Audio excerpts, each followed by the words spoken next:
দীর্ঘ অপেক্ষার পরে খাবার পেলেন? অবশ্য খুব ভালো লাগতেছে ব্যাপারটা, কিন্তু এই যে বিশৃঙ্খলা সৃষ্টি হয়ে গেছে এর জন্য মনে করেন যে মূলত আমাদেরও দোষ আছে যারা আমরা শ্রোতা।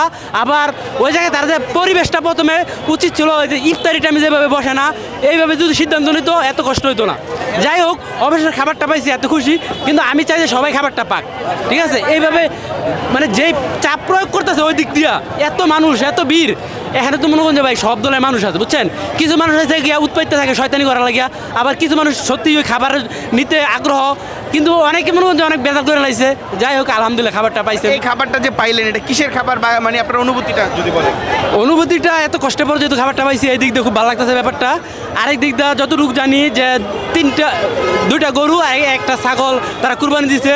দুই গরুর মধ্যে একটার মধ্যে শেখ মুজিবর লেখা ছিল, আরেকটার মধ্যে লেখা ছিল শেখ হাসিনা, আরেকটা মানে ছাগল জবত দিছিল, ওটার মধ্যে ছিল ওবায়দুল কাদের, মানে উরুফে কাউয়া কাদের।